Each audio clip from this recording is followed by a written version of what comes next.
Jules Verne. Voyage au centre de la Terre.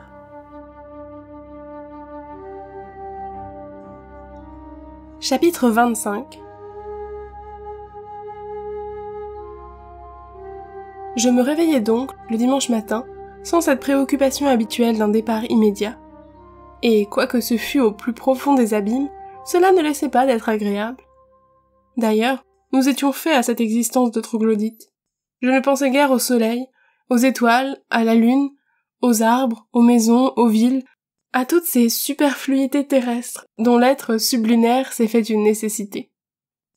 En notre qualité de fossiles, nous faisions fi de ces inutiles merveilles. La grotte formait une vaste salle. Sur son sol granitique coulait doucement le ruisseau fidèle. À une pareille distance de sa source, son eau n'avait plus que la température ambiante et se laissait boire sans difficulté. Après le déjeuner, le professeur voulut consacrer quelques heures à mettre en ordre ses notes quotidiennes. « D'abord, dit-il, je vais faire des calculs, afin de relever exactement notre situation. Je veux pouvoir, au retour, tracer une carte de notre voyage, une sorte de section verticale du globe, qui donnera le profil de l'expédition. Ce sera fort curieux, mon oncle. Mais vos observations auront-elles un degré suffisant de précision? Oui, j'ai noté avec soin les angles et les pentes. Je suis sûr de ne point me tromper. Voyons d'abord où nous sommes. Prends la boussole, et observe la direction qu'elle indique. Je regardai l'instrument, et après un examen attentif, je répondis. Est quart sud-est. Bien, fit le professeur en notant l'observation, et en établissant quelques calculs rapides. J'en conclus que nous avons fait 85 lieues depuis notre point de départ. Ainsi, nous voyageons sous l'Atlantique? Parfaitement. Et, dans ce moment, une tempête s'y déchaîne peut-être, et des navires sont secoués sur notre tête par les flots et l'ouragan? Cela se peut. Et les baleines viennent frapper de leur queue les murailles de notre prison? Sois tranquille, Axel, elles ne parviendront pas à l'ébranler. Mais revenons à nos calculs. Nous sommes dans le sud-est, à 85 lieues de la base du Schneefels. Et d'après mes notes précédentes, j'estime à 16 lieues la profondeur atteinte. 16 lieues, m'écriai-je. Sans doute. Mais c'est l'extrême limite assignée par la science à l'épaisseur de l'écorce terrestre? Je ne dis pas non.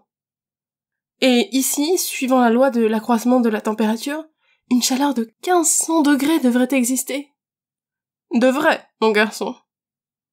Et tout ce granit ne pourrait se maintenir à l'état solide, et serait en pleine fusion? Tu vois qu'il n'en est rien, et que les faits, suivant leur habitude, viennent démentir les théories. Je suis forcé d'en convenir. Mais enfin, cela m'étonne. Qu'indique le thermomètre?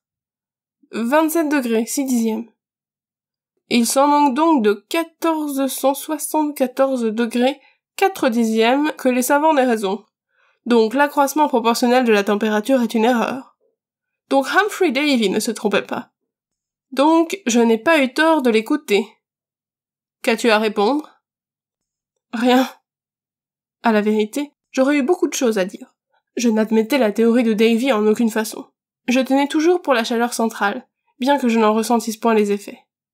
J'aimais mieux admettre en vérité que cette cheminée d'un volcan éteint, recouverte par les laves d'un enduit réfractaire, ne permettait pas à la température de se propager à travers ses parois. Mais sans m'arrêter à chercher des arguments nouveaux, je me bornais à prendre la situation telle qu'elle était. Mon oncle, repris-je, je tiens pour exact tous vos calculs, mais permettez-moi d'en tirer une conséquence rigoureuse. Va, mon garçon, à ton aise. Au point où nous sommes, sous la latitude de l'Islande, le rayon terrestre est de 1583 lieues à peu près? 1583 lieues et un tiers. Mettons 1600 lieues en chiffre rond. Sur un voyage de 1600 lieues, nous en avons fait 12? Comme tu dis.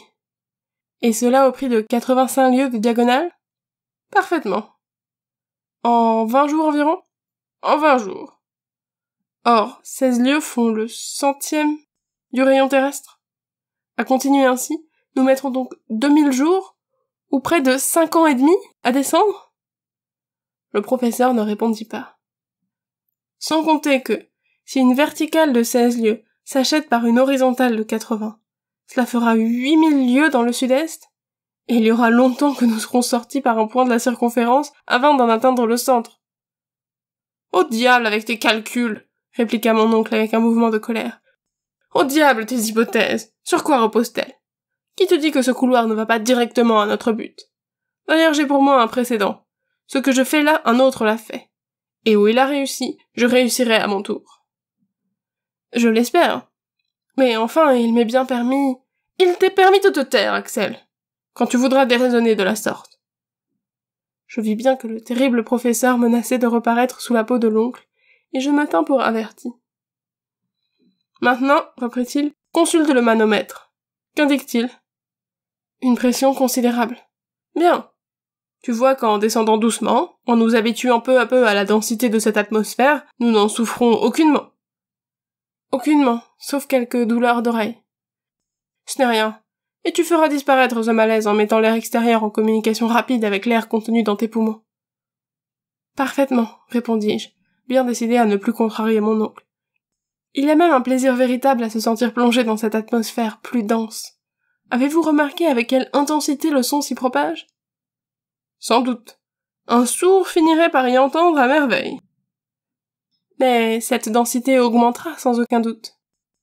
Oui, suivant une loi assez peu déterminée. Il est vrai que l'intensité de la pesanteur diminuera à mesure que nous descendrons. Tu sais que c'est à la surface même de la Terre que son action se fait le plus vivement sentir, et qu'au centre du globe, les objets ne pèsent plus. Je le sais, mais dites-moi, cet air ne finira-t-il pas par acquérir la densité de l'eau? Sans doute, sous une pression de 710 atmosphères. Et plus bas?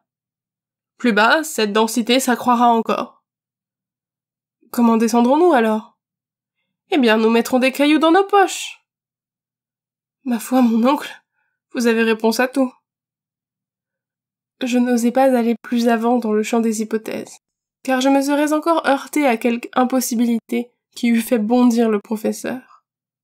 Il était évident cependant que l'air, sous une pression qui pouvait atteindre des milliers d'atmosphères, finirait par passer à l'état solide, et alors, en admettant que nos corps eussent résisté, il faudrait s'arrêter, en dépit de tous les raisonnements du monde. Mais je ne fis pas valoir cet argument.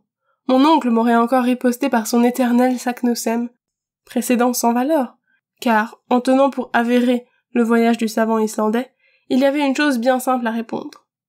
Au XVIe siècle, ni le baromètre, ni le manomètre n'étaient inventés. Comment donc Saknussemm avait-il pu déterminer son arrivée au centre du globe? Mais je gardai cette objection pour moi, et j'attendis les événements. Le reste de la journée se passa en calcul et en conversation.